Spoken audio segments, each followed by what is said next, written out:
ओम ज्ञानतिमिरन्धस्य ज्ञानाञ्जनशलाकया चक्षुरुन्मिलितं येन तस्मै श्रीगुरवे नमः। नमो विष्णुपदाय कृष्णपृष्ठाय भूतले श्रीमते भक्तिवेदान्तस्वामिनिति नामिने। नमस्ते सरस्वते देवे गौरवाणी प्रचारिणे निर्विशेषशून्यवादी पाश्चात्यदेशतारिणे। जय श्री कृष्ण चैतन्य प्रभु नित्यानंद श्री अद्वैत गदाधर शिवासदि गौरभक्तवृंद। हरे कृष्णा कृष्णा कृष्णा हरे हरे, हरे राम राम राम हरे हरे। हरे कृष्णा। तो इस्कॉन डिसेबल कोर्स क्लास 3 आप लोग के लिए स्वागत है।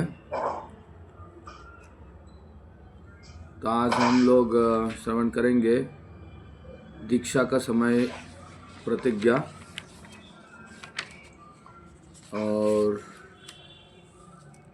हम लोग 3rd चैप्टर में जाएंगे, गुरु के साथ संबंध के अंतर्गत कार्य करना। ये दोनों आज हम लोग कंप्लीट करने के लिए कोशिश करेंगे। देखेंगे जितना हो सकता है, फिर बाद में कल एक लास्ट क्लास होगा।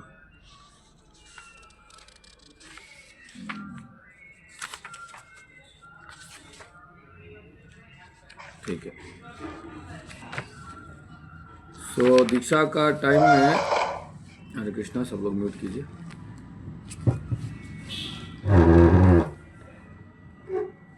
दीक्षा का टाइम में हम लोग एक प्रतिज्ञा लेंगे, 4 नियम पालन करने का और 16 माला जप करने का।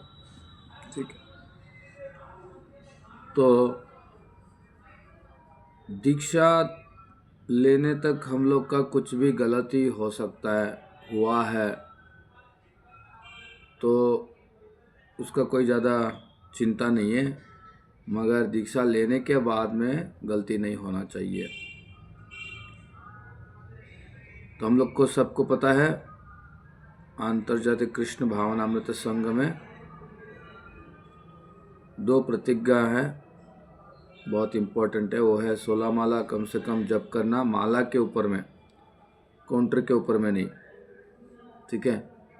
आजकल डिजिटल काउंटर आ गया, तो डिजिटल काउंटर में करके प्रभु जी 16 माला कंप्लीट कर लेंगे, नहीं, वो नहीं है। गुरु महाराज जो जप माला देंगे वही माला से 16 माला जप करना है। बहुत ही असंभव केस, ठीक है, परिस्थिति, असंभव परिस्थिति होगा तब भी आप काउंटर यूज़ कर सकते हैं। कि जैसा कोई बेड रिडन हो गया है, जपमाला भी उठा नहीं सकता है हाथ में, तब काउंटर यूज़ कर सकते हैं। फिर भी हम लोग देखा है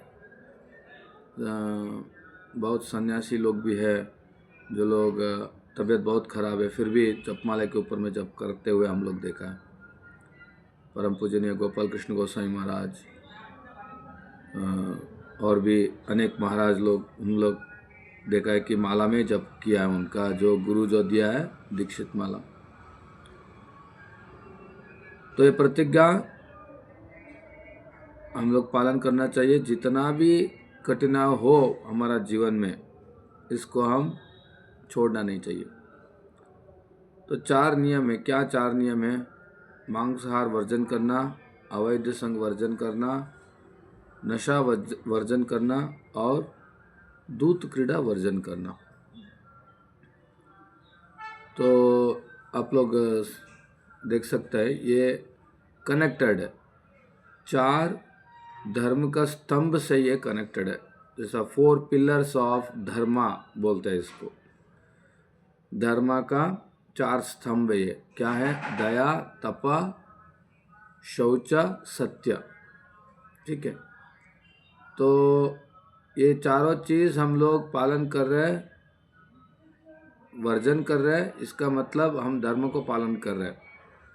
ये चारों चीज़ जो वर्जनीय हैं, इसको हम वर्जन नहीं करेंगे तो हम धर्म को पालन नहीं कर रहा है। तो एक बार प्रभुपाद जी का शिष्य प्रभुपाद जी के पास आया और फिर बाद में बोला, बहुत खुशी से बोला कि प्रभुपाद प्रभुपाद मैं 4 नियम पालन कर रहा हूँ 1 साल से। तो प्रभुपाद जी ने बोला, ठीक है, अभी तुम मनुष्य हुआ है। भक्त ने क्या बोला प्रभुपाद जी ने, अभी तुम मनुष्य हुआ है। तो भक्ति करना ये सिर्फ 4 नियम पालन करने से भक्ति नहीं होता है, ये हम लोग सत्व गुण में आने के लिए ये हमको सहायता करता है। तो मनुष्य मतलब सत्व गुण में आना चाहिए, इसलिए कह रहा है कि आप अभी मनुष्य हुआ।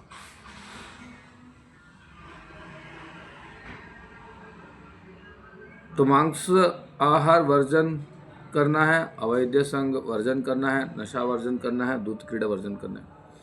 कुछ दिन पहले हम लोग एक दीक्षा का सेरेमनी में गए थे हम लोग कलकत्ता में। तो सभी भक्त लोग जो गुरुजी से दीक्षा लेने के लिए आए थे, तो गुरुजी के सामने माइक लेके वो लोग बोल रहे थे कि मैं 4 नियम पालन कर रहा हूँ, ये वर्जन करना। तो बीच में कभी कभी कुछ लोग थोड़ा टेंस हो गया, तो बोल रहे थे मांसाहार वर्जन नहीं करेंगे, अवैध संग वर्जन नहीं करेंगे, नशा वर्जन नहीं करेंगे और दूध क्रीड़ा वर्जन नहीं करेंगे। तो 1 मिनट के लिए सब लोग शांत हो गया कि क्या बोल रहे हैं, क्या प्रतिज्ञा ले रहा है। तो क्या प्रतिज्ञा ले रहा है वो भी उनको समझ में नहीं आ रहा। तो हम लोग इसको अच्छा से मेमोराइज करना चाहिए, ताकि एटलीस्ट आप दीक्षा का दिन गलत ना कहें, ठीक है।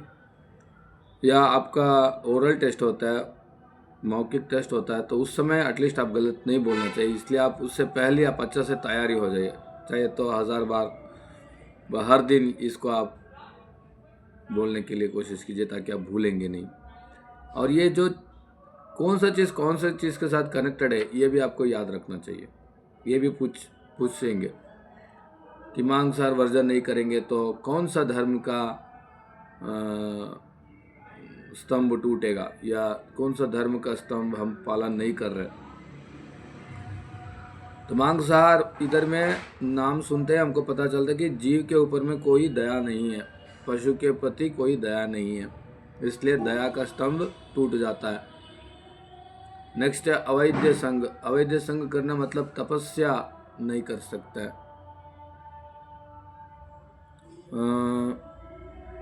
अवैध संग कभी हम लोग सुना शौच से कनेक्टेड है, नशा तपस्या से कनेक्टेड है। इधर में पता नहीं मेरे को, फिर भी इसके बारे में जो बुक में ऐसा दिया, मैं इसका एक बार क्रॉस चेक करके आपको बोलता हूँ। मगर अवैध संग से मेरे को जो जितना पता है, शौचम अवैध संग से मन का शुद्धि, शरीर का इसमें थोड़ा मिस्टेक, इसमें थोड़ा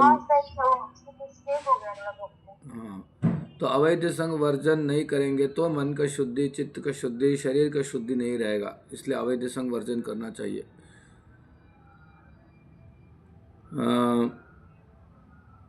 ये बहुत ही कठिन चीज़ है, सबके लिए नहीं बोल रहा हूँ, मगर जिसके लिए भी होगा, ये अवैध संग वर्जन करना मन के स्तर पे, शरीर के स्तर पे बहुत ही मुख्य है। क्योंकि ये हमारा मन कलुषित रहेंगे तो भगवान को हम कैसे स्मरण करेंगे। शरीर कलुषित रहेंगे तो उससे भी मन कलुषित हो जाता है। तो अपवित्र का स्तर में, अपवित्र चेतना में हम भगवान का स्मरण नहीं कर सकते, तो इसलिए हम लोग को ही हानि होता है, ये हानिकारक है, तो इसलिए इससे बच कर रहना चाहिए। नशा वर्जन नहीं करेंगे तो तपस्या नहीं कर सकते, तो कम से कम धूमपान नहीं करना और कोई तरह नशा नहीं करना चाहिए। कम से कम बोल के कुछ नहीं आता इधर में, कोई तरह का नशा नहीं करना चाहिए। धूम्रपान नहीं करना है, कोई तरह का पान, सुपारी, क्या गुटखा, ये जो जितना भी आता है, बंगाली में खैनी बोलते हैं, हिंदी में पता नहीं क्या है, जर्दा, बीड़ी, जो जितना भी है, कॉफ़ी टी, सब कुछ वर्जन करना चाहिए। ये आपको पता रहना चाहिए नशा में क्या क्या आता है। बहुत कुछ है। और अफीम, गांजा एटलीस्ट आप लोग नहीं लेते हैं, बस सिर्फ ऐसे ही बोल रहा हूँ मैं। और दूत क्रीड़ा मतलब ये है गैम्बलिंग, जुआ खेलना। तो ऐसे भी पैसा के लिए भी हो, बिना पैसे के लिए भी हो, टाइम पास के लिए भी हो, जुआ कभी नहीं खेलना चाहिए। इसमें सत्य का स्तंभ टूट जाता है। तो ये भागवतम से ही है, आपको देखिए रेफरेंस दिया है। आप भागवतम आप लोग के पास है तो इसको खुल के पढ़ सकते हैं। ये प्रतिज्ञा हमको पालन करना चाहिए। प्रभुपाद जी बोल रहे कि मेरा सुझाव है 16 माला हरे कृष्ण महामंत्र का जप एवं 4 नियमों का पालन। मेरे सभी शिष्यों को इससे सहमत होना चाहिए, अन्यथा वे मेरे शिष्य नहीं। मेरे शिष्यों को सदैव इन नियमों का पालन करना चाहिए, वे स्वर्ग में हो अथवा नरक में हो। मतलब इतना कठोर प्रिंसिपल है कि प्रभुपाद जी बोले तुम किधर भी हो मेरे को पता नहीं, स्वर्ग में हो या नरक में, तुमको चारों नियम करना चाहिए, जप करना चाहिए। तो इसमें आपको अब कोई भी दिक्कत है तो आपका काउंसलर से, आपका शिक्षा गुरु से या दीक्षा गुरु से भी आप दीक्षा जो लेना चाहते हैं उनसे भी आप इसका परामर्श लेना चाहिए। और कोई दिक्कत है तो इस कठिनाई से, दिक्कत से बाहर आना चाहिए। कभी कभी कुछ लोग क्या करता है, दीक्षा लेना तक बहुत जोश में रहता है तो सब पालन करना शुरू करता है, फिर बाद में दीक्षा भी ले लेता है, फिर बाद में दीक्षा लेने के बाद में कोई ना कोई एक्सक्यूज़स आता है, कोई ना कोई रीज़न आता है, फिर बाद में बोलता है कि प्रभु जी अभी हम चाय पीना शुरू कर दिया है क्योंकि हम लोग का सिर दर्द हो रहा है। बहुत ऐसा बहुत रीज़न्स बोलता है। तो ये एक्चुअली अपराध है, ये करना नहीं चाहिए। इसका जो फल है गुरु को भुगतना पड़ेगा। सिर्फ वही नहीं है, गुरु का चरण में अपराध होगा ये। इसलिए हम लोग को मन में स्थिर हो जाना चाहिए, क्योंकि सारा जीवन में चाय नहीं पिएगा तो क्या प्रॉब्लम है, स्मोकिंग नहीं करेगा तो क्या प्रॉब्लम है, प्याज लहसुन नहीं खाएगा तो क्या प्रॉब्लम है, खाने के लिए कितना चीज़ है, वही चीज़ खाना है क्या। तो ऐसा स्थिर होना चाहिए मन, कभी भी इसमें हम लोग उलझना नहीं चाहिए।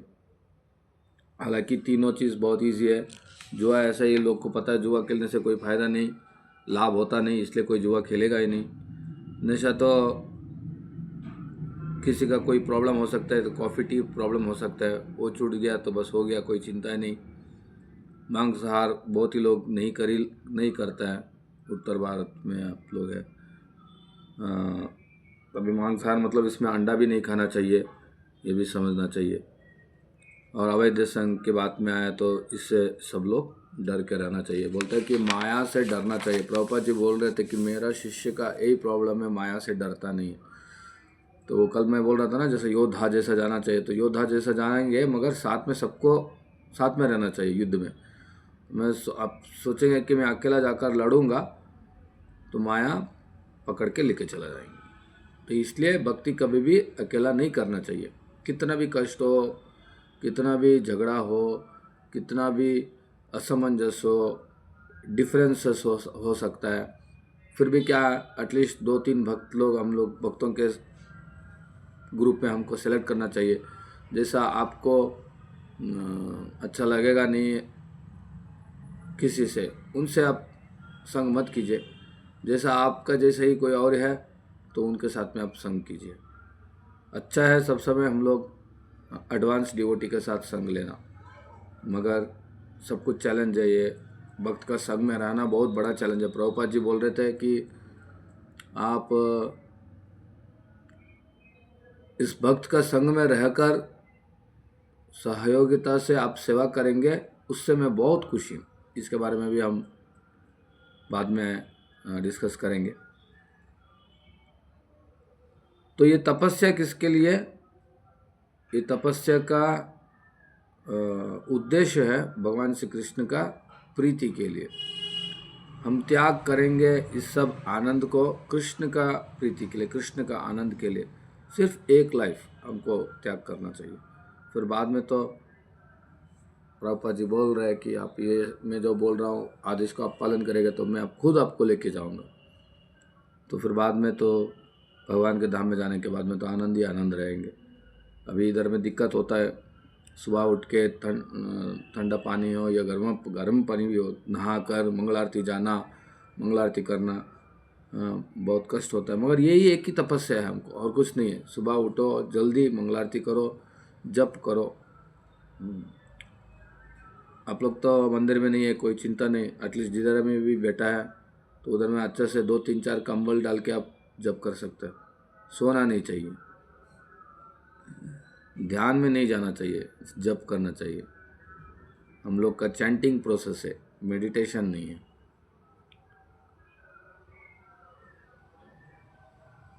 तो ये दीक्षा लेने के बाद में हमको इस आदेशों को पालन बहुत कठोर रूप से करना चाहिए। नहीं करेगा तो गुरु अपराध हो।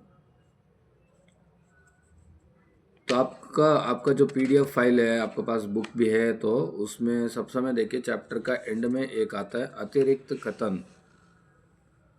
तो इसको आप लोग खुद पढ़ लीजिए बाद में।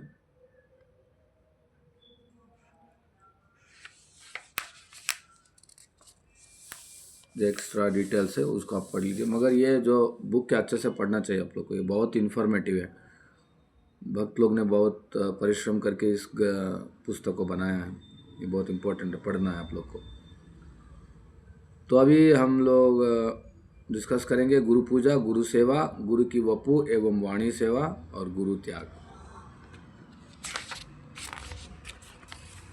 पहले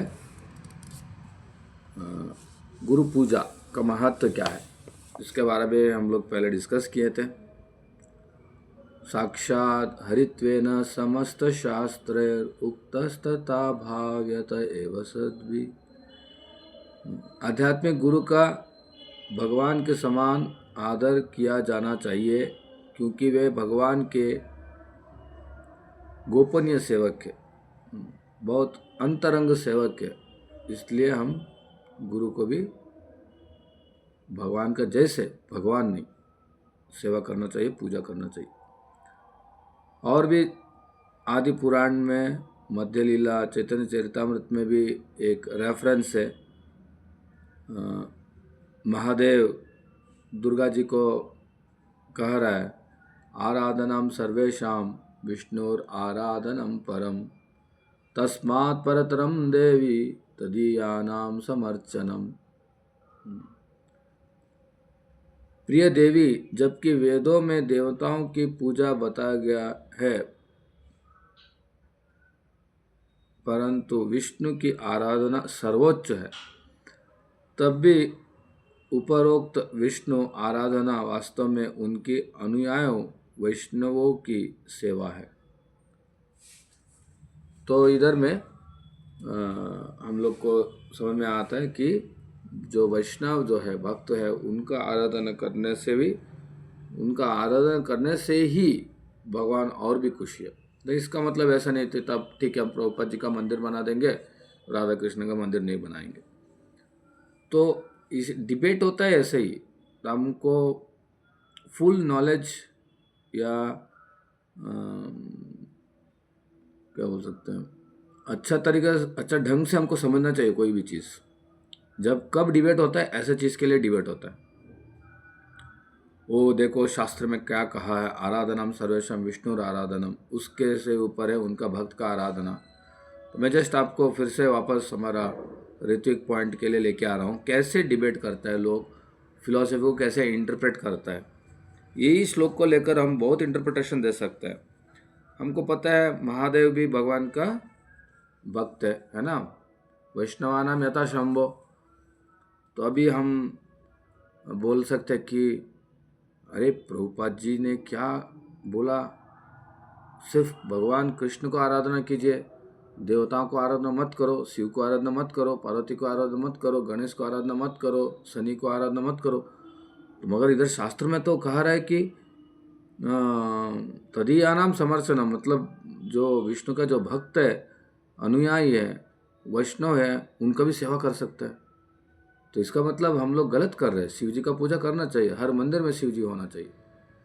तो प्रभुपाद तो गलत सिखाया हमको, बोल सकता है ना, इधर में ही बोल रहे तस्मात् परतरम, उससे भी ये देवी उनका अनुयायी का सेवा करना। तो दुर्गा देवी वैष्णवी है, शिव है वैष्णव। तो ऐसा फिलॉसफी को इंटरप्रेट करता है ऋत्विक लोग। प्रभुपाद जी ये बोला, अभी ये क्या हो रहा है? हाँ, ठीक ढंग से आपको समझना चाहिए क्या बोल रहे हैं, वो किसके लिए बोल रहे हैं, कौन बोल रहा है। स्वयं महादेव दुर्गा को बोल रहा है, तो महादेव भी वैष्णव है, तो क्या महादेव बोल रहे हैं दुर्गा मेरा ही पूजा करना चाहिए क्योंकि मैं ही कृष्ण का भक्त हूँ, कृष्ण को पूजा नहीं करना चाहिए? महादेव थोड़ी बोलेंगे ऐसा। तो ये है वर्ड जगलरी, इंग्लिश में। हिंदी में क्या बोलता है इसके लिए वर्ड जगलरी? शब्दों का हेरफेर। हेरपेर, शब्दों का हेरपेर। मैं कल बोल रहा था शब्दों का सर्कस, क्योंकि सर्कस होता है ना, जब कभी ऊपर जाता है कभी नीचे जाता है ऐसा। तो शब्दों को इधर उधर कुछ भी बोल के हम तर्क कर सकते हैं, डिबेट कर सकते हैं, लोगों को उल्लू बना सकता है। मगर हम लोग बहुत सावधान होना चाहिए। ये ऋत्विक का जो वैष्णव अपराध के अंदर में हम लोग नहीं पढ़ना चाहिए। देखिए नेक्स्ट कोटेशन भी है, आदि पुराण चैतन्य चरितामृत मध्य लीला में कह रहा है, जे में भक्त जना पार्ता नामे भक्तश्च ते जना मद भक्ता नाम चाहिए भक्तस्ते में भक्त तमा मता।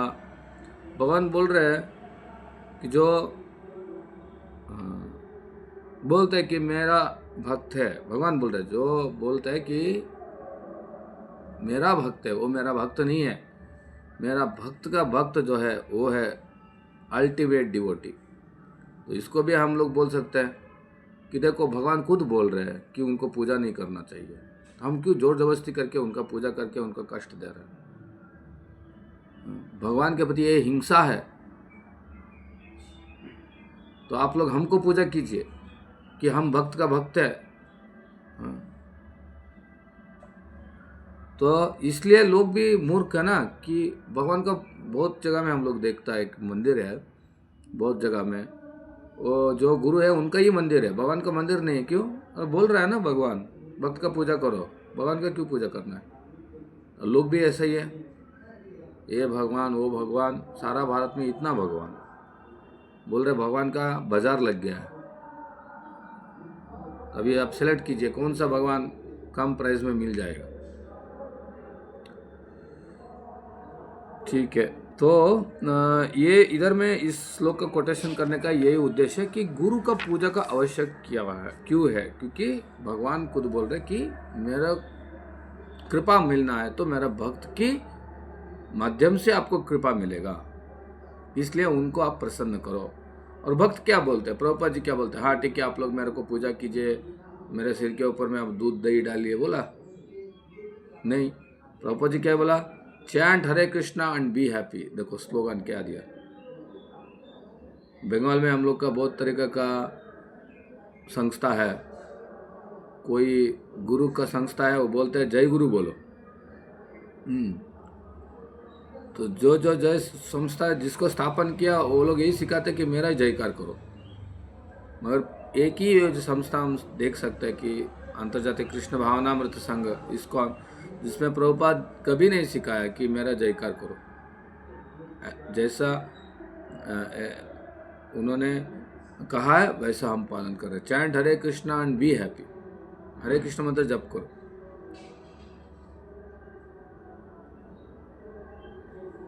ठीक है, ये कोई अतिशयोक्ति नहीं है, वास्तविक शिक्षा है। यह गुरु पूजा हम कर रहा है अतिशयोक्ति नहीं है, यह वास्तविक शिक्षा। आप प्रतिदिन क्या गाता है? गुरुमुख पद्मावाक्या चिते ते करिया क्या। बस यही अनुवाद है। मैं आपसे सच कहूँ, जितनी भी सफलता हमें प्राप्त इस कृष्ण भावनामृत आंदोलन में, वह केवल मेरे गुरु महाराज के वाक्यों पर मेरा विश्वास था। आप भी ऐसे जारी रखें, तब सारी सफलता प्राप्त होगी। तो इधर में भी एक ऋत्विक पॉइंट आता है कि प्रभुपाद जी बोल रहे जैसा मैं मेरा गुरु को पूजा किया, आप भी आपका गुरु को पूजा किया। तो इसका मतलब तो गुरु तो कोई होना चाहिए ना, वरना प्रभुपाद जी में ऐसे बोलते थे कि जैसा मैं मेरा गुरु का पूजा किया, आप मेरा पूजा कीजिए। प्रभुपाद जी इधर में प्रिंसिपल दे रहे, जैसा मैं मेरा गुरु का पूजा किया, आप भी ऐसा कीजिए। तो इसका मतलब शिष्यों को बोल रहे तुम मेरा पूजा करो। और नेक्स्ट जो शिष्य आता है उनको उनका गुरु का पूजा करना चाहिए। तो प्रणाम मंत्र है गुरु का, प्रणाम मंत्र है, प्रभुपाद जी का प्रणाम मंत्र है। तो ये हम लोग जप करने का पहले, भोग लगाने से पहले जिस गुरु से हम दीक्षा लेते हैं उनका प्रणाम मंत्र बोलना चाहिए। तो प्रणाम मंत्र सब लोग जो भी गुरु से दीक्षा लेना चाहता है, आप लोग गुरु का प्रणाम मंत्र मुखस्त करना चाहिए। ये भी आपको परीक्षा में पूछेंगे। प्रभुपाद जी का प्रणाम मंत्र अच्छा से स्पष्ट से उच्चारण करना सीखना चाहिए।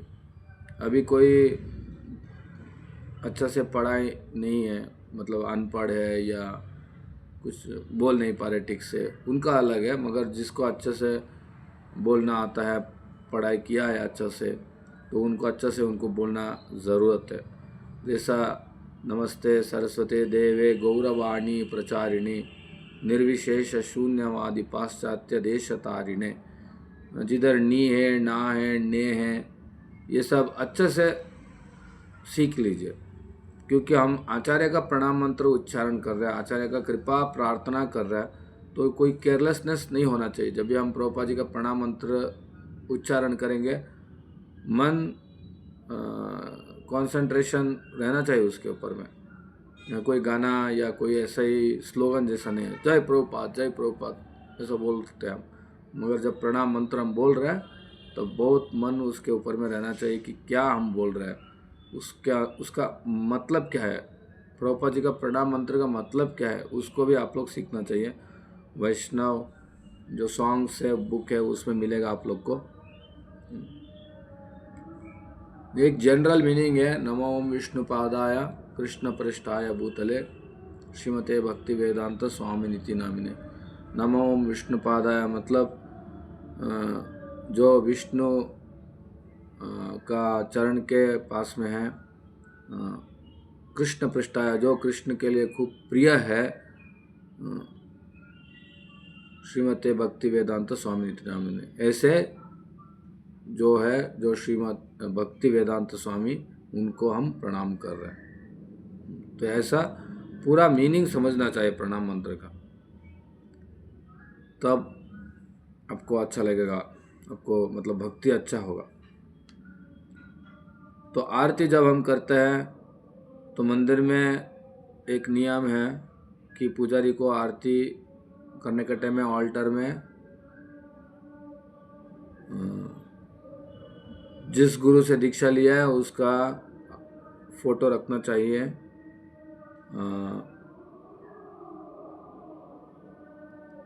एक प्लेट में या एक छोटा सा स्टूल के ऊपर छवि रख सकता है। फिर बाद में जब पूजा होने के बाद में वापस उनको दूसरा जगह में रखना चाहिए। मगर घर में आप लोग एक ही जगह में रख सकते हैं, कोई प्रॉब्लम नहीं। ये मंदिर के लिए ही है। मंदिर का कार्यक्रम या मंदिर या आपका कोई पब्लिक प्रोग्राम कर रहा है, तब आप पूजा जब करेंगे तब खुद का गुरु का फोटो रखना है, फिर वापस उसको अंदर रखना है। गुरु पूजा, तो इस्कॉन गुरुओं के शिष्य शिल प्रभुपाद के अलावा अपने गुरु की पूजा मंदिर के बाहर जाकर कर सकते। शिष्य को पूजा करने के लिए मंदिर प्राधिकारण को सुविधा प्रदान करना चाहिए। तो जो भी जिसका भी गुरु का शिष्य होता है, तो उनका गुरु का पूजा करने के लिए एक जगह देना चाहिए। जैसा कोई मंदिर में 3-4 गुरुओं का शिष्य रहेंगे, तो मंदिर के प्रांगण में ही अथॉरिटीज़ उनका एक सुविधा रखना चाहिए, जैसे वो आकर उनका गुरु का पूजा कर सकते हैं। तो जनरली ये हम लोग घर में ही करते हैं भक्त लोग, तो इसलिए मंदिर में इतना कुछ अलाउड नहीं है, छोटा छोटा मंदिर में होता है।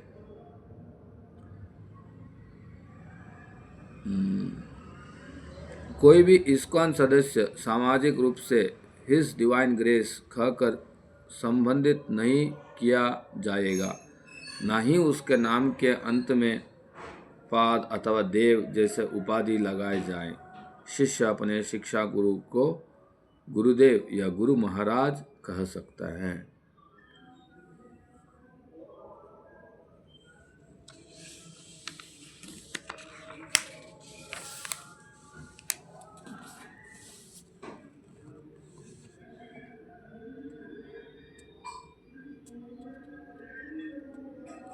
तो कोई भी गुरु मंदिर में आएंगे, घर में आएंगे, उनको अच्छे से तरह आदर से उनको स्वीकार करना चाहिए। उनको आसन प्रदान करना, प्रसाद प्रदान करना, माला प्रदान करना और कीर्तन करना, इसके द्वारा से उनको वेलकम करना चाहिए।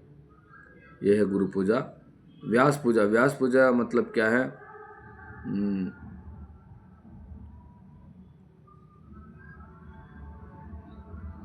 दीक्षा गुरु या शिक्षा गुरु, उनका जन्मदिन को ही व्यास पूजा कहलाता है। तो व्यास पूजा मतलब क्या है इधर में, कि जिस गुरु से हमको शास्त्र का ज्ञान मिल रहा है, गीता का ज्ञान, भागवत का ज्ञान हमको मिल रहा है, तो व्यास का प्रतिनिधि है, इसलिए हम लोग उनको व्यास पूजा बोलते हैं।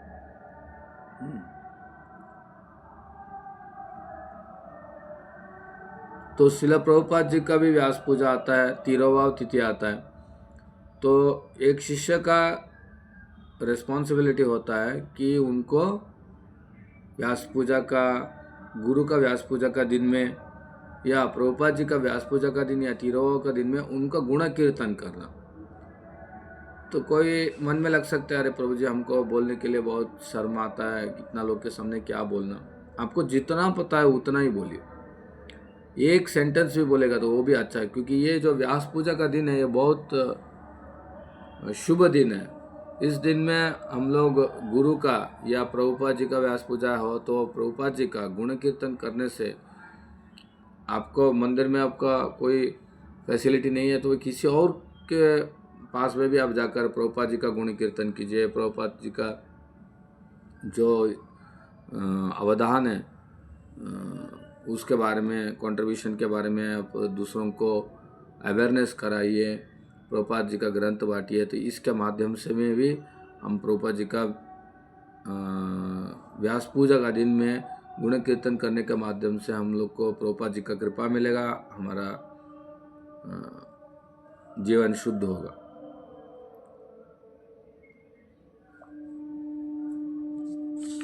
तो ये था गुरु पूजा, व्यास पूजा। गुरु सेवा के बारे में जैसे पहले हम लोग एक श्लोका कोट किया था भगवद गीता में, तद्विधि प्रणिपातेन परिप्रश्नेन सेवया। तो अभी आया गुरु सेवा। शिष्य की योग्यता, गुरु सेवा एवं इस्कॉन की सेवा, संतुलित रूप से अनिवार्यताओं को पूर्ण करना।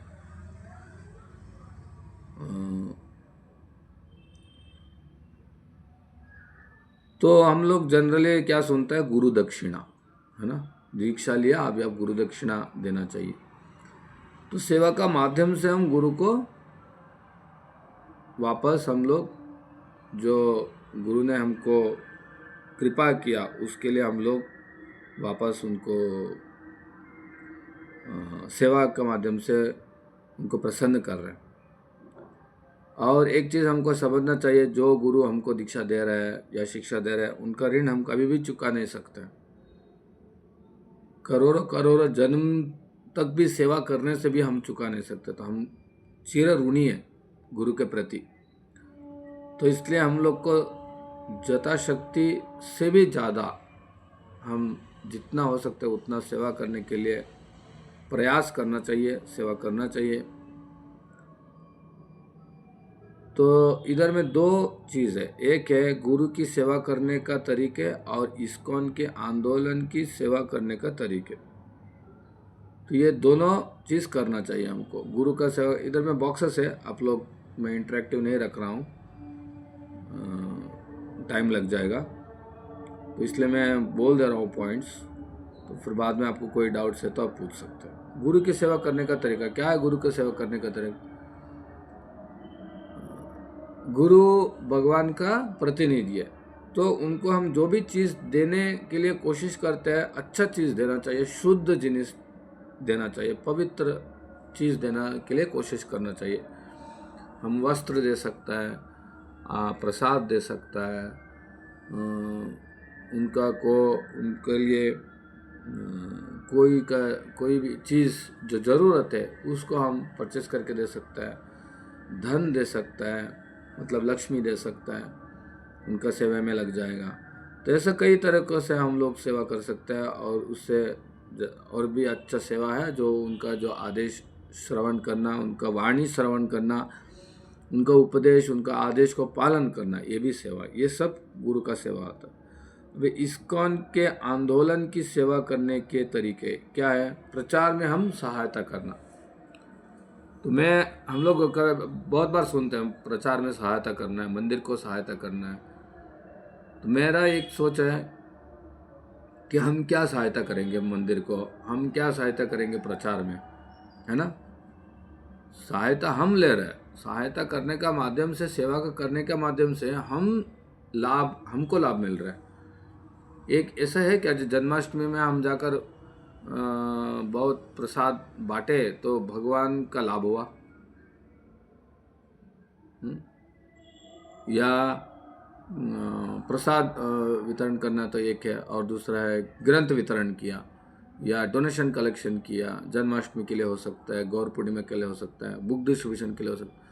तो इससे क्या भगवान को लाभ मिला? ना हमको लाभ मिला, हमको लाभ मिला। तो हम कभी भी ऐसा नहीं सोचना चाहिए हम इस्कॉन को ये किया, हम इस्कॉन को वो किया। इस्कॉन, प्रभुपाद जी बोल रहे हैं, ISKCON is not different from Krishna. ISKCON और कृष्ण अभिन्न है। ऐसा भी प्रभुपाद जी बोल रहे हैं कि ISKCON is like my body, मेरा शरीर जैसा है इस्कॉन। तो प्रभुपाद जी को हम क्या सेवा कर सकते हैं? प्रभुपाद जी को क्या सहायता कर सकते हैं? हम कुछ नहीं कर सकते, हम खाली हमारा लाभ के लिए कर रहे हैं। कोई किसी को पूछिए आप दीक्षा क्यों ले रहे हैं? हाँ प्रभु जी, सब कर्म चला जाएगा इसलिए दीक्षा ले रहे हैं, हम शुद्ध हो जाएंगे, हम भगवत धाम में चला जाएंगे। तो मेरे को लगता है कि तो आप गुरु को क्या बोलते हैं, डोर स्टेप जैसा यूज़ कर रहे हैं। बस में चढ़ने के टाइम में स्टेप्स होता है, तो हम भगवत धाम जाने के लिए गुरु को यूज़ कर रहे हैं। हाँ, ऐसा नहीं। हालांकि हम लोग भगवत धाम जाने के लिए हमको क्वालिफिकेशन होना पड़ेगा, तो गुरु का कृपा से ही जाएंगे, वो ठीक है। मगर हमारा भावना के बारे में मैं बोल रहा हूँ कि हम कभी भी ऐसा सोच नहीं रखना चाहिए कि हम इतना किया मंदिर के लिए, मंदिर हमारे लिए क्या किया। जैसे भगवान खड़ा है, दो हाथ उठा के कि आओ आप हमको उद्धार करो, या हमको पैसा दो वरना मंदिर बंद हो जाएगा। नहीं, हम अर्थ भगवान का सेवा में लगाएंगे तो अर्थ शुद्धि होगा।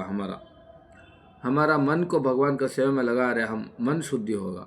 हमारा ज्ञान को भगवान का सेवा में लगा रहे, ज्ञान शुद्धि होगा। हमारा जो वाणी, हमारा जो वाक शक्ति जो है, इसको हम भगवान का सेवा में लगा रहे हैं, हमारा वाक शुद्धि होगा। तो हम शुद्धि होने के लिए भगवान का सेवा में हम लोग नियुक्त हो रहे। तो कभी भी मन में ऐसा नहीं आना चाहिए हम इतना डोनेशन दिया, इतना डोनेशन दिया। अरे भगवान सबका मालिक है, भगवान सब कुछ सृष्टि किया। आप जब पॉकेट से निकालेगा, 1 रुपया निकालो, 500 रुपये नोट निकालो, उसका भी सृष्टि भगवान किया।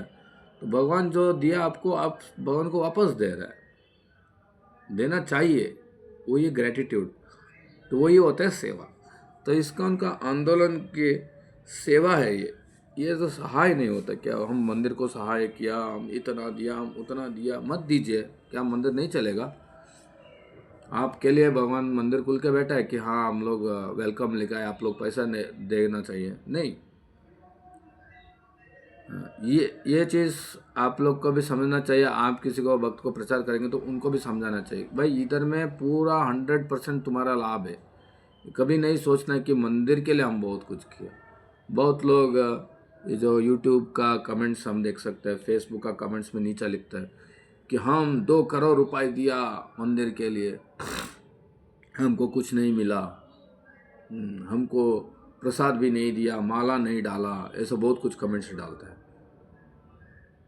तो इतना है आपको आशा है तो मत देना।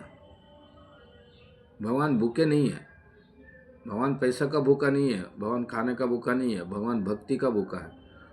हम जो दे रहे हैं, भगवान बोल रहे तुम जो मेरे को दे रहे हो वो भक्ति भावना से दो, अहंकार से नहीं। तो अहंकार से देंगे ना, वो कोई काम का नहीं होता है। हम लोग देखते हैं कि वो दान देते हैं, दान देने के बाद में हम इतना कुछ दिया प्रभु जी, हमको कुछ नहीं मिला। तो दे या क्यों?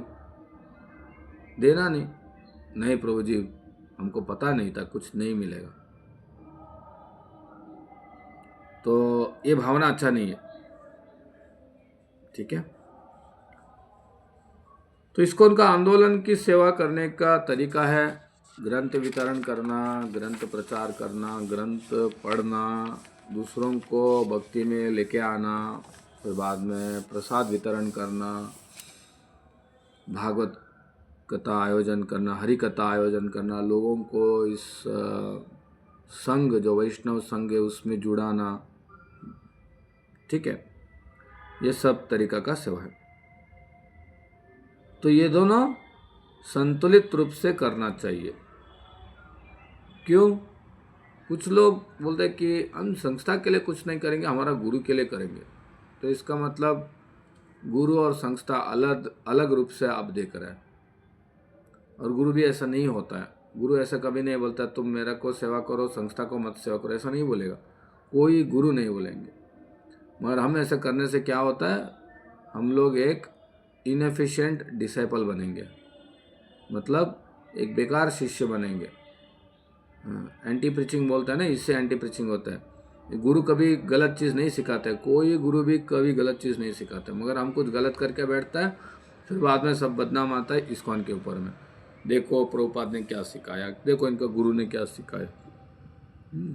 तो इसलिए हम लोग को संतुलित रूप से गुरु का भी सेवा करना चाहिए, साथ ही साथ में संस्था का भी सेवा करना चाहिए। कुछ लोग हैं हम संस्था के लिए देंगे, गुरु के लिए कुछ नहीं देंगे। गुरु ठीक नहीं है, गुरु ठीक नहीं है। आप जज करने से पहले आपको समझना चाहिए, पता रहना चाहिए कि गुरु ठीक है या नहीं। उसके बारे में भी हम लोग डिस्कस करेंगे, कब हम गुरु का त्याग कर सकता है। मगर ऐसा चीज़ हम नहीं करना चाहिए जिस जगह में गुरु हमको त्याग कर देता है, उससे बहुत सावधान रहना चाहिए। आप कुछ करो न करो, मगर गुरु को त्याग कभी नहीं करना चाहिए। और गुरु एक शिष्य को कभी नहीं त्याग करेगा। ये उनका हृदय इतना दयालु है कि एक बार मैं राम कथा में सुना था कि रामचंद्र भगवान के पैर में कांटा घुस गया था। तो लक्ष्मण जी उसको निकालने के लिए गया, तो रामचंद्र जी ने बोला नहीं मत निकालो, क्योंकि वो मेरा आश्रय लिया है। तो वैष्णव ऐसा है कि उनको जितना बार आप क्या बोलता है कष्ट दो, फिर भी वैष्णव कृपा दान करने में सब समय रेडी रहता है। हम प्रभुपाद जी का जीवन में देख सकते हैं कितना कष्ट आया, कितना खुद का शिष्य लोग ही कष्ट दिए थे। मतलब शिष्य लोग, मतलब उस समय में नए नए थे, वो लोग पता नहीं थे, या कोई भी आते थे, कभी कोई टाइपराइटर चोरी कर लिया, प्रभुपाद जी रास्ते में वितरण करने के लिए जाते तो कोई केयर नहीं करता था। तो इतना कष्ट आया, फिर भी प्रभुपाद जी प्रचार के विषय में कभी भी एक पल भी नहीं सोचा कि हम और इधर प्रचार नहीं करेंगे। बल्कि भगवान से प्रार्थना किया सब समय कि आप मेरे को ऐसा जगत में लेके आए हो जिस जगत में तामसिक भरा हुआ है और अंधकार भरा हुआ है और आसुरिक वृत्ति का मनुष्य लोग है। इधर में पता नहीं आपका क्या कुछ तो प्लान होगा, इसलिए आप हमको इस धरती में लेके आया। ऐसा प्रार्थना किया प्रभुपाद जी ने। और प्रभुपाद जी ने बोला कि आप हमको नचाओ, जैसा एक कठपुतली होता है कि जैसा कठपुतली नचाता है तो ऐसा हमको आप नचाओ, जैसा चाहे वैसा नचाओ बोल के प्रभुपाद जी फुल्ली सरेंडर थे भगवान के प्रति, गुरु के प्रति। तो ऐसा गुरु और संस्था दोनों को सेवा करना चाहिए। कोई बोलेगा कि हम प्रभुपाद को मानेंगे, इस्कॉन को नहीं मानेंगे, तो इसका मतलब उसका नट लूज हो गया। और कोई बोलेगा कि मैं इस्कॉन को मानूंगा और प्रभुपाद को नहीं मानूंगा, तो ये और सब नट चला गया उनका। प्रभुपाद को नहीं मानेंगे तो पूरा पागल आदमी है।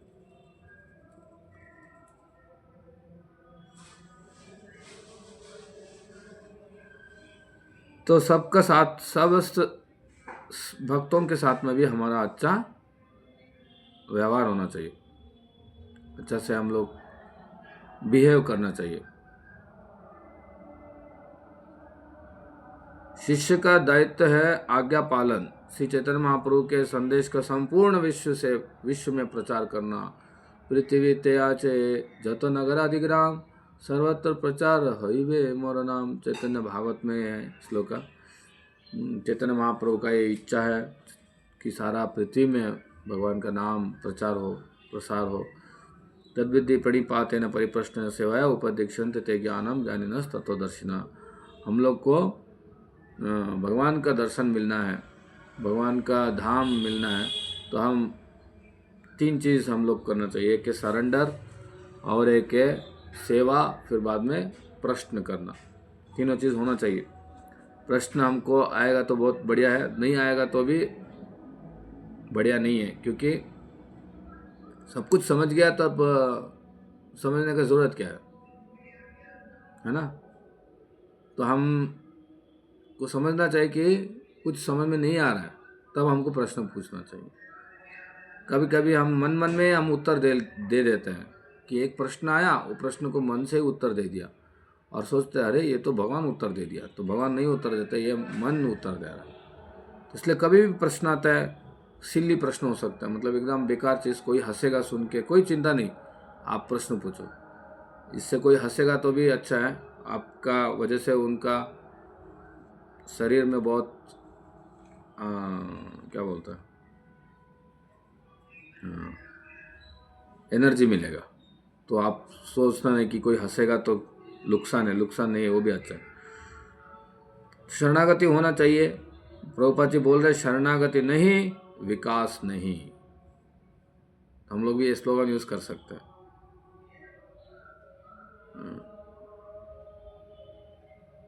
विकसित चेतना, शरणागति चेतना, विकसित भक्त।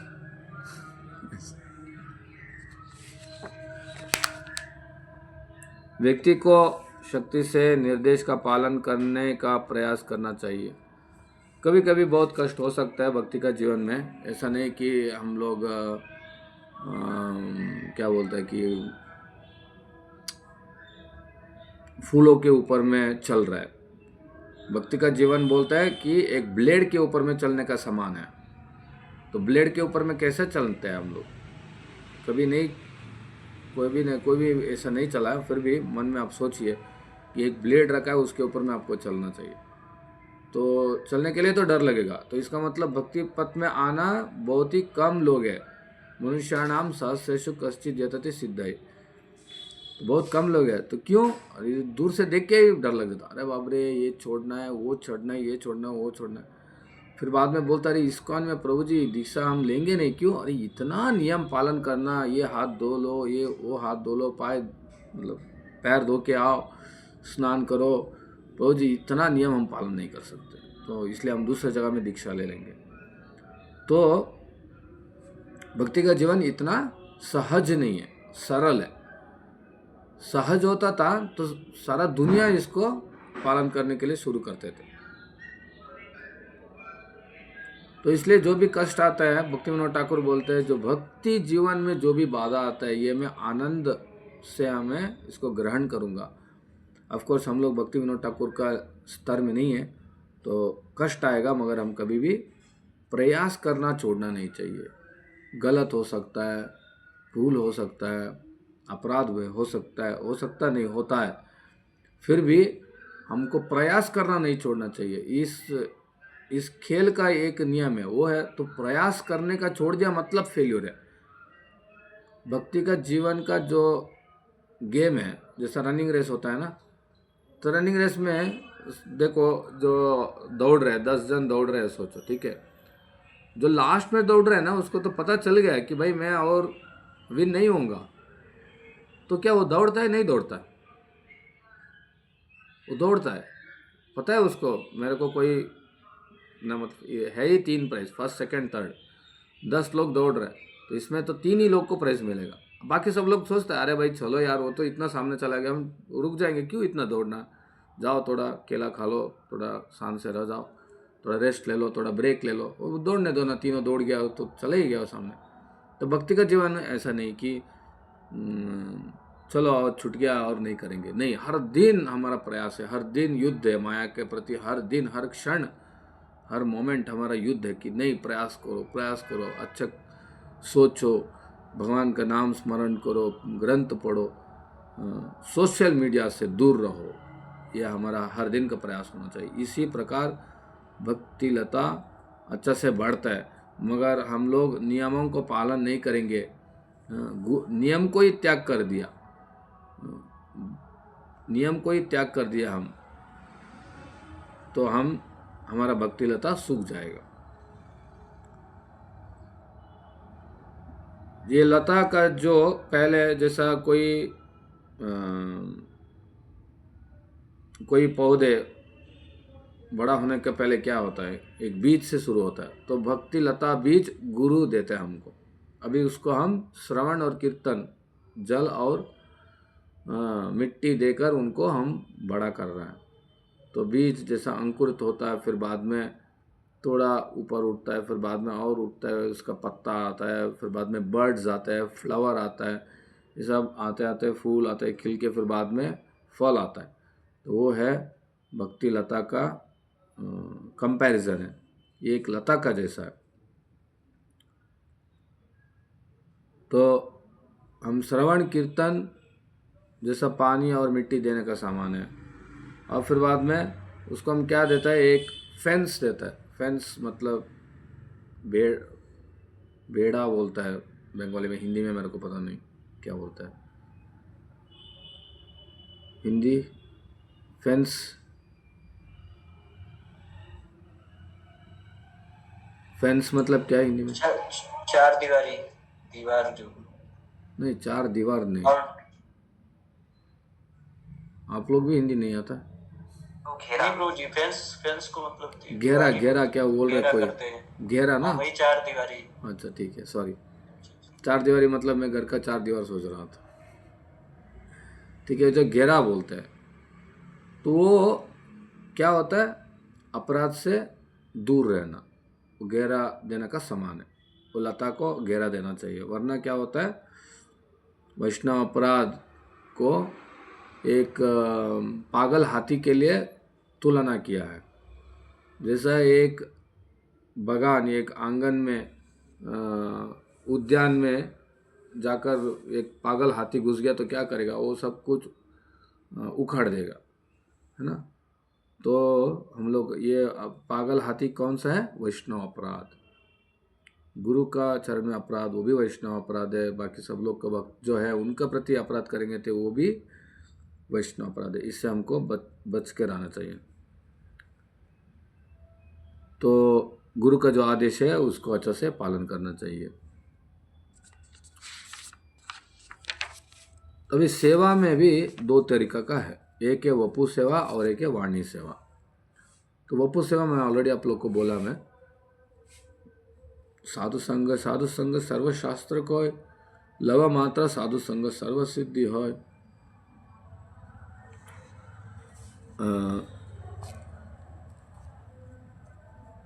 एक वृत्तांत है, मेरे को ठीक से याद नहीं आ रहा है।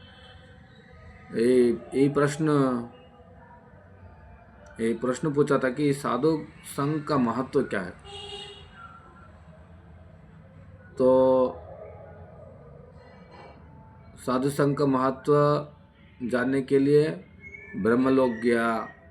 फिर बाद में ब्रह्मा जी बोला भी हमको भी पता नहीं, चलो हम शिवलोक में जाएंगे। शिवलोक में गया, बोला हमको भी पता नहीं। फिर बाद में विष्णु लोक में गया। तो फिर बाद में उधर में उनको पूछा कि अभी विष्णु जी को ही पूछेंगे कि साधु संघ का, तो नारद मुनि का संघ मिला था, तो साधु संघ का महत्व क्या है वो विष्णु जी को पूछा था। तब विष्णु जी ने बोला जो साधु संघ का जो महत्व है तो आप ऑलरेडी हो गया है। क्या है कि भगवान के धाम में जा सकते हैं। तो लव मात्र साधु संघ बोल रहे even a fraction of A second, 1 second का भी आप भाग करेंगे, उसका जो एक माइन्यूट टाइम है उसको लव बोलते हैं। सभी शास्त्रों का कहना है कि साधु संग एक क्षण के लिए भी करने से संपूर्ण सिद्धि प्राप्त हो सकता है। चैतन्य चरितामृत मध्य लीला में कह रहा है। तो आज भी हम लोग देख सकते हैं कि भक्त लोग प्रचार करने का माध्यम से साधु संग दे रहे, असाधु को साधु संग दे रहे। और हम लोग जब प्रचार करने के लिए जाएंगे, हम दूसरों का संग नहीं लेना चाहिए, असाधु का संग हम नहीं लेना चाहिए, हमारा संग उनको देना चाहिए। तो 2 तरीका का हम संग कर सकते हैं, वो है सेवा का माध्यम से। ऐसा नहीं जाकर ग्रुप फोटो ले लिया, एक सेल्फी ले लिया गुरु के साथ में, वो संग नहीं होता। ठीक है। गुरु का उपस्थित में उपयुक्त व्यवहार, ये बहुत इंपॉर्टेंट पॉइंट्स है। आप लोग डिटेलली पढ़ सकते हैं। मैं कुछ 2-3 पॉइंट टच करूंगा।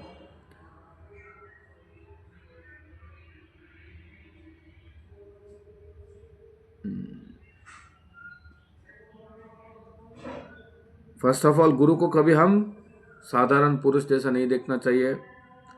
गुरु को दर्शन करते हैं हम लोग दंडवत प्रणाम करना चाहिए, उठना चाहिए। ऐसा नहीं बैठा है गुरु जी आया है, अब बैठ के वो देख रहे हैं गुरु जी बहुत अच्छा है, बहुत सुंदर है, ऐसा नहीं। उठना है और प्रणाम करना चाहिए।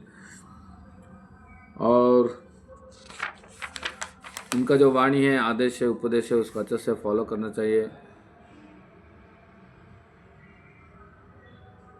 और कभी गुरु हमको डांट भी सकते हैं, तो हम उसको भी समझना चाहिए, ये भी गुरु का दया है मेरा ऊपर में।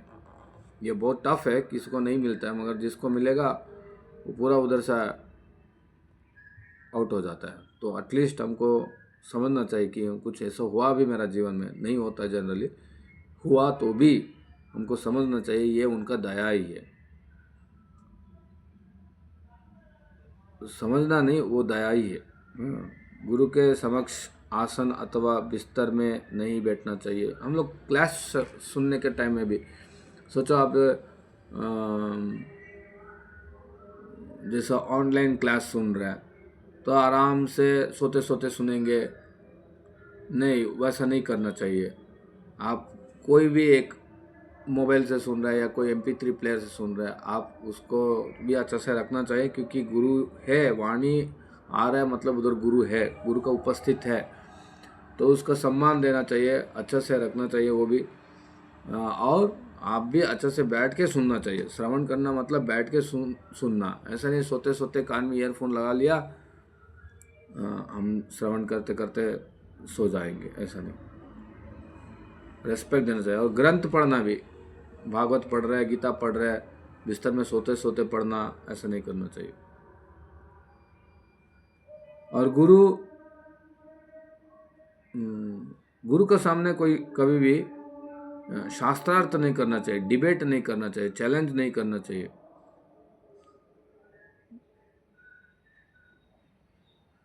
और गुरु का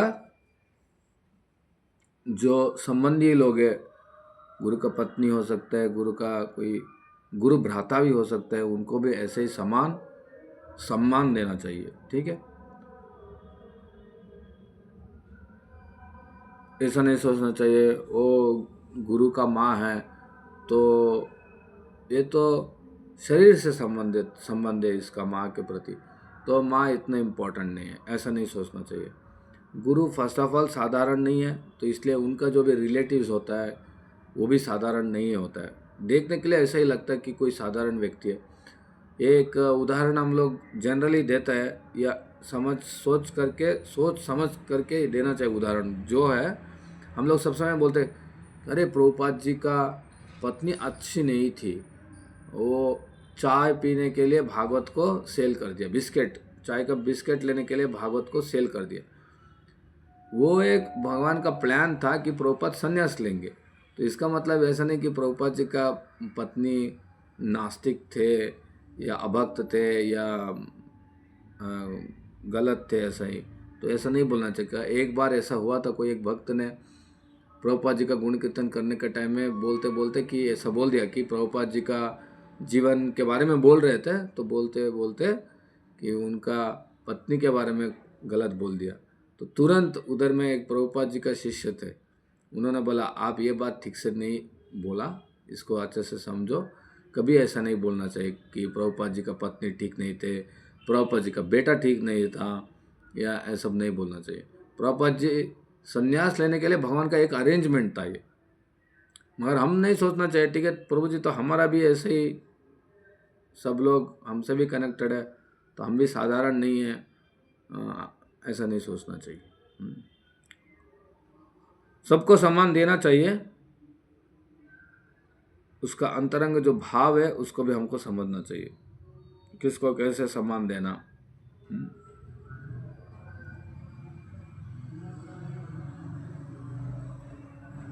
तो गुरु का वपु का सेवा हम समझे और वाणी सेवा भी हम समझे कि गुरु का आदेश पालन करना, गुरु का प्रति हमारा जो प्रतिज्ञा किया है दीक्षा का टाइम में वो पालन करना, ये सब वाणी सेवा आता है।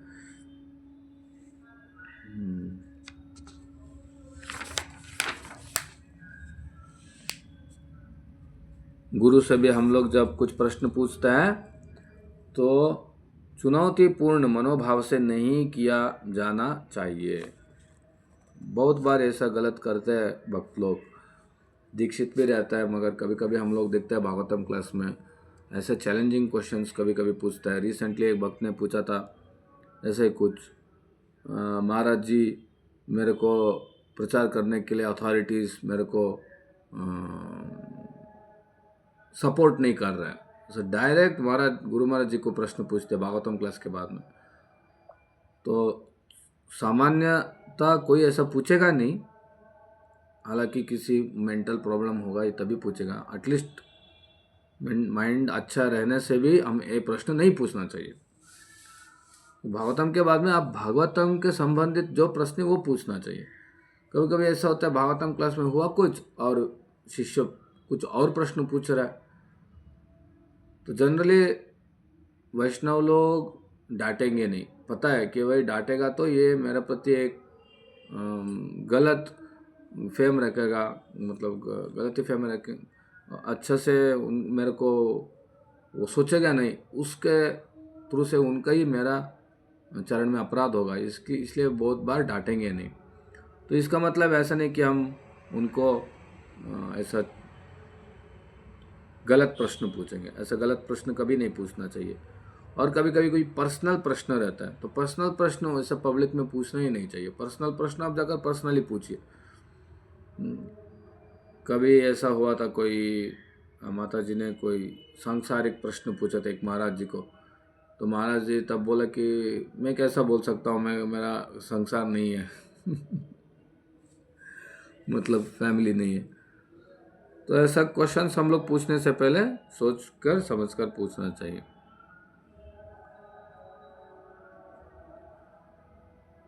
तो वाणी का सेवा और वपु सेवा, ये दोनों में हम लोग सब समय सोचते हैं कि वपु सेवा बहुत इम्पोर्टेंट है, मगर वाणी सेवा और वपु सेवा में वाणी सेवा बहुत इम्पोर्टेंट है। वाणी वपु से अधिक महत्वपूर्ण है। गुरु के शिष्यों का पालन उनके स्वरूप के अर्चन से अधिक महत्वपूर्ण है, परंतु दोनों में से किसी की भी उपेक्षा नहीं किया जाना चाहिए। स्वरूप कहलाता है वपु एवं शिक्षा वाणी। ये कुछ हिंदी थोड़ा ट्रांसलेशन कुछ गलत है। दोनों की पूजा होना चाहिए, वाणी वपु से अधिक महत्वपूर्ण। मतलब आपको वपु का सेवा का कोई सुयोग मिल रहा है, मगर मतलब एक अपॉर्चुनिटी मिल रहा है, ठीक है, तो उसका आप सदुपयोग कर सकते हैं। ऐसा नहीं वपु है और बोलेंगे नहीं नहीं नहीं वाणी सेवा बहुत इंपॉर्टेंट है, हम वपु सेवा हम नहीं करेंगे, ऐसा नहीं होना चाहिए। वपु सेवा करने का आपको अपॉर्चुनिटी मिल रहा है, वपु सेवा कीजिए। वाणी सेवा सब समय करना चाहिए। वपु सेवा कभी कभी होता है, मगर वाणी सेवा सब समय करना चाहिए। मगर हम लोग सोचते हैं कि वपु सेवा ही बहुत इंपॉर्टेंट है, ये गलत है। अगर आप कृपया मेरा आंदोलन पूर्ण करने का प्रयत्न करेंगे, यह हमारा सदा संग होगा। तो प्रभुपाद जी का संग हमको कैसे मिलेगा? प्रचार में हम लोग लगे रहेंगे और भक्ति करने में हम लगे रहेंगे, तब हमको प्रभुपाद जी का संग मिलता है। यही है असली संग। जो हमको आदेश दिया है वो पालन करना। पास में रहना ही बहुत बड़ा संग नहीं है।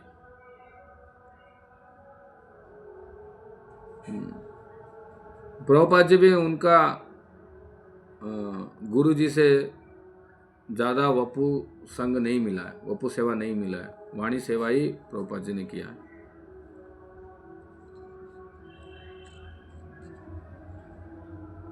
कृपया विच्चोह में सुखी रहे। ये क्या बोलते हैं? मैं अपने गुरु महाराज से 19 कितना ये 63 से बिछड़ा हुआ 1936 से बिछड़ा हुआ हूँ, परंतु मैं उनके साथ तब तक हूँ जब तक उनके निर्देशानुसार कार्य कर रहा हूँ। हम सभी को एक साथ श्री कृष्ण की संतुष्टि के लिए कार्य करना चाहिए, जिससे विच्छोह या विरह की भावना अलौकिक आनंद में बदल जाएंगी।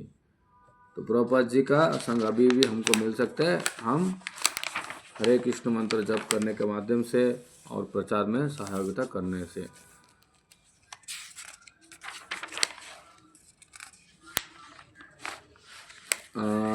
गुरु त्याग हम कल का क्लास में ले सकते हैं, ठीक है। इधर ये लिए हम लोग क्लोज करेंगे।